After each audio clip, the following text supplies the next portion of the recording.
Hello friends, my name is Ty and I'm going to read to you. Today's selection comes from my friend Ariel Slick, who has written an American Gothic mystery set in the 1920s. If you like what you hear, you can find out more about her at slickwriting.com or Ariel_Slick on Twitter. This story is called The Devil Take the Blues.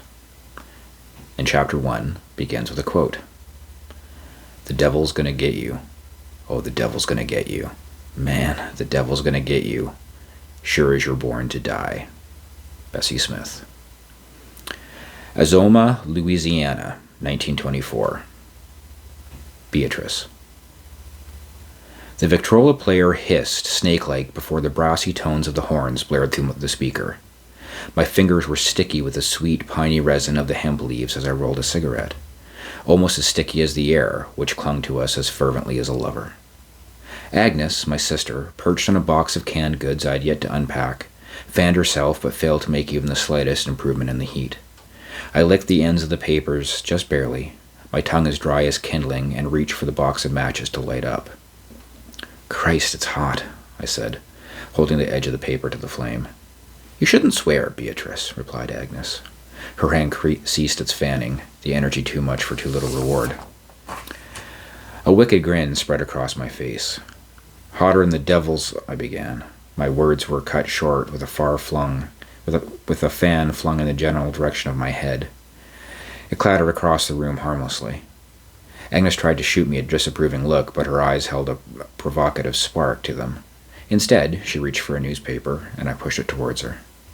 We currently escaped the wrath of another southern summer in Corbin's Mercantile and Fine Goods, the store our daddy had built himself with nothing but a couple of bottles of whiskey and sheer cussedness. It was a humble thing, not much more than a tin roof and 4 thin walls, much like my house and my parents' house before that, which my daddy had built with old wood filched from the local lumber yard and used railroad spikes from derelict boxcars. The only light that came through was from a large windows that faced front. It made the store dim, but I'd take the darkness over heat. The rest of available wall space was crammed with floor-to-ceiling shelves that held, at any given moment, oil, lanterns, soap, medicines, farm tools, cotton, linen, muslin, silk when we could get it, sewing notions, guns, cartridges, and bullets, cigars, cigarettes, canned goods, cured meats, leatherwork, gloves, hats, denim pants, nails, screws, hammers, and wrenches, and toothpaste. Along the floor crouched stout barrels full of flour, cornmeal, feed for cows, pickles, potatoes, dried corn, and dried beans. Once my customers wound their way through the labyrinth of barrels and avoided the ropes, lanterns, pails, and harnesses that swung from the rafters overhead, they walked up on the counter. I made sure to put the peppermint sticks, licorice, jelly beans, horehound, rock candy, and lemon drops right at eye level for children. The space between the tobacco jars and the cash registers left just enough room for me to wrap up the purchases. Behind the counter were a couple of shelves where I kept liquor for those who knew how to ask. At present, I had 3 bottles, but one was not for sale. I inhaled, savoring the sweet smoke in my lungs and the aroma of leather and tobacco that always permeated the store, and offered the cigarette to her. Agnes only shook her head. "Pastor Dixon says it's a devil's plant." "Pastor Dixon says that about everything. Don't ride in cars, it's the devil's playground. Don't listen to jazz, it's the devil's music. Tell me, how would he know what the devil likes?" Besides Daddy, he always said not to trust the Christians. They had tricked us into leaving our home, and they did not believe in the Great Spirit. Agnes was the one who wanted to blend in with the town, despite our features, broad noses, high cheekbones, and skin the color of caramel. I only went to church because if I didn't, no one would purchase from the store. Agnes tried very hard not to smile. Beads of sweat clung to her upper lip.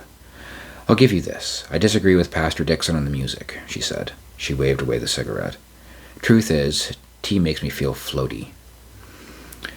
"That's the point, sister," I said again. I inhaled again, already feeling the relaxation settle into my bones. "How are we supposed to fly to heaven if we don't practice first?" Agnes did not respond, but she did not have to. The song humming through the record player was filling up the room just fine. I tamped out the cigarette butt and let the sounds of a swinging band lift me up as I reached for the inventory sheet. Just then, Agnes sat up straighter than a toothpick in ice. You ain't gonna fly nowhere if you're in prison, she said. Sheriff Arsenault's marching over, and he looks meaner than a snake. God damn it, I hadn't pegged him for a liquor raid for at least another week. Quick, quick, hissed Agnes.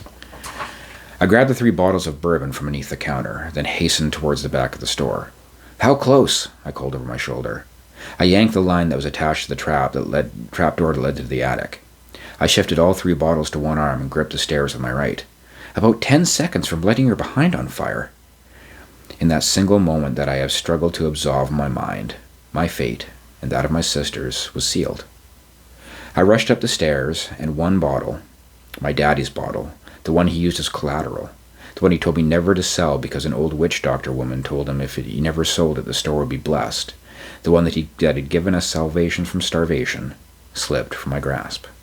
It smashed against the dry hardwood floor. For a moment I didn't breathe. Then I rushed up the stairs and set 2 bottles in the attic. I grabbed a tin box full of turpentine, unscrewed the cap, and dumped it all over the floor as well. The bell over the door tinkled.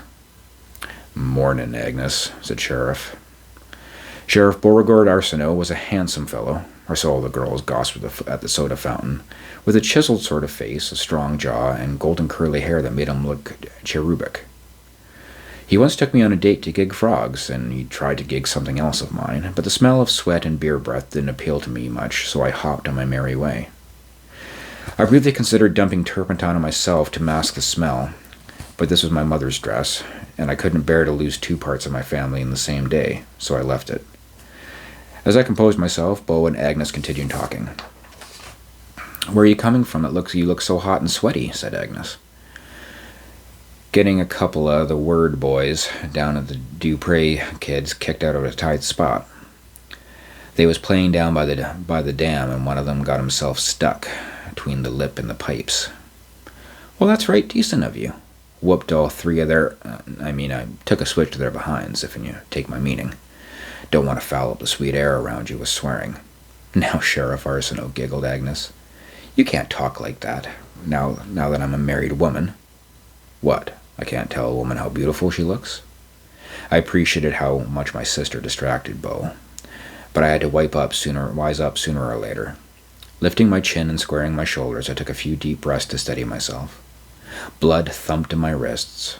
I sauntered up to the counter. As soon as I did, Beau locked his eyes on me. "Mornin', Miss Corbin," he said, his eyes drifting over everything. "What you got going on in this store?" My heart danced a Texas Tommy as I looked him dead in the eye. Clumsy hands of mine spilled some turpentine in the back. "Just turn around and leave," Beau sniffed. "Don't know no turpentine that smells like an 1899 Old Forester." It was an 1891, but I'd let that particular slide cheese off a biscuit. Excuse me. It was in 1891, but I let that particular slide like cheese off a biscuit. "Mind if I take a look around?" Statement, not a question. Agnes lifted up a hand and set it on his arm. "Now, Sheriff Arsenault, Beau, that ain't necessary and you know it. My sister ain't running no speakeasy. Besides, you know prohibition is a joke by the long, overreaching, greedy arm of the federal government." She let go of him. "That's for da. You have done hit the railroad spike in the head." Beau lifted one of the canisters of hard candies and plucked one out. Watermelon. He unwrapped the wax paper around it. Then he eyed some of the pharmaceuticals I had on the counter. "Now, what about this marijuana?" I shrugged. My spine was as tense as an old guitar string. "It's a cough syrup, Sheriff, and the leaves are good in the tea." He popped the candy in his mouth. "I see plenty of greasers smoking it in the fields. Ain't no good can come from something like that." Crunch. Far as I knew, it was just a giant plant that grew in clumps by the side of the road, same as tobacco or devil's claw. Plus, it was the only thing keeping me calm at the moment. He glanced at Agnes, then lifted a finger to me. I considered biting it off. "For the love I have of your kid sister, I'll be on my way. But if I was you," crunch, "I'd use the 2 remaining gears of my brain to grind themselves together and not do anything extrajudicial," crunch, "at all." Thump, thump, thump, thump. Y'all have a fine day now." He left the wrapper on the counter. As soon as the bell tinkled overhead, Agnes let out a breath in a whoosh. "Jeez, crow, Beatrice, what happened?" A particularly painful lurch in my chest. "I accidentally dropped Daddy's whiskey," I mumbled. I slumped down onto a barrel.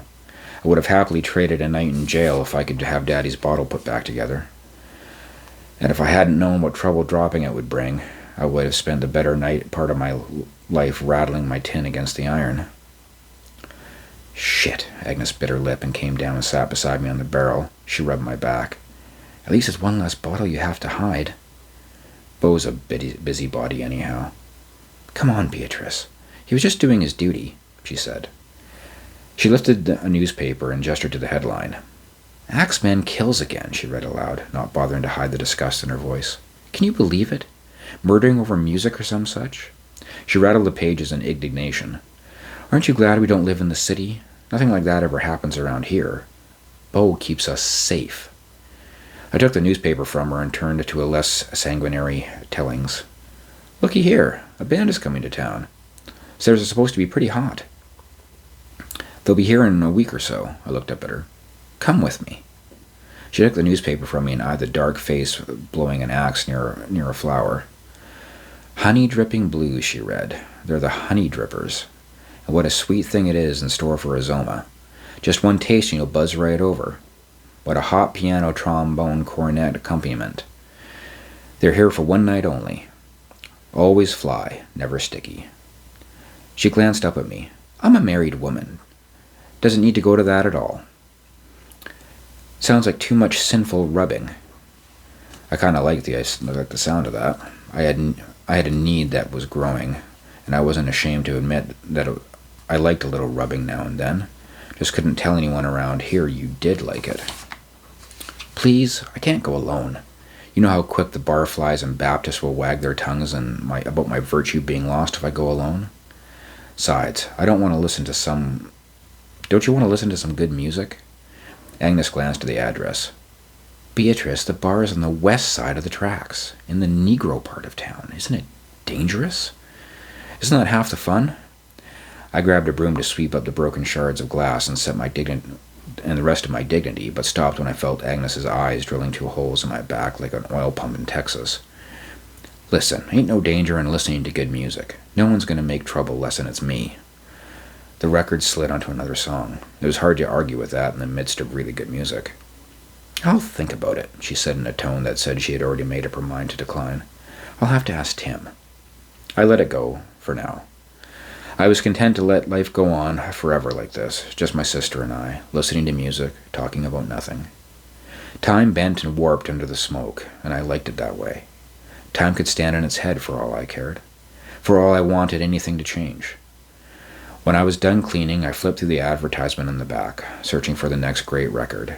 Then, when Agnes cleared her throat, "You just got to get yourself married, and then you won't be so lonely, wanting to go off to jazz joints and such." I ain't lonely. That was only half true. And that statement was only half true, too. The record player changed tracks. I loved the delicate sizzle between each song, the tinny space that contained infinity.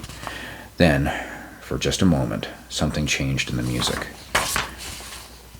It was like a jump, a halt, a whisper, then nothing. Despite the heat, a chill crept down my spine. I ignored it. The Haints wouldn't let me today. "When do you think you'll get married?" she asked softly. As soon as you stop asking that question, I kept my tone light-hearted to let her know I was joking. However, Agnes remained serious. "I worry about you, you know, living in the house alone, day after day." "I'm not alone, I have Pecan." As if summoned, my brown, fluffy cat came to sit beside me. As I stroked her, she chirruped once, then started to purr. I rescued her as a stray when she was rail-thin and mangy. "You know what I mean, Beatrice." "As soon as I find someone who I love more than Pecan, I'll marry them." Pecan rolled onto her back, exposing her soft belly fur. She only let me touch her belly when she was deeply relaxed, much as I was feeling now. I had the 2 persons that I cared about most deeply in the world with me, and a cat's a person. I don't care what anyone says. They were all I needed. Plus, I would lose the store, which is something I'd like to avoid, thank you kindly. It wasn't the only reason I avoided marriage, but I contrived a good portion. If I ever got married, all my property would become my husband's, and I would have not a whit of legal recourse. It was the only connection to Mama and Daddy I had left. Especially since you were a damn fool and dropped the bottle, I thought savagely. Well, I should get back to the house. Tim will be there soon. I need to start lunch. Just give it until the end of the record. It's too hot to move anyway. And so we did, just listening to that snazzy sounds of the new jazz music, feeling as though time would forever be on my side. I wish that record would play forever. I hope you enjoyed that piece. I really had a good time reading it. And once again, as always, thanks for being here with me.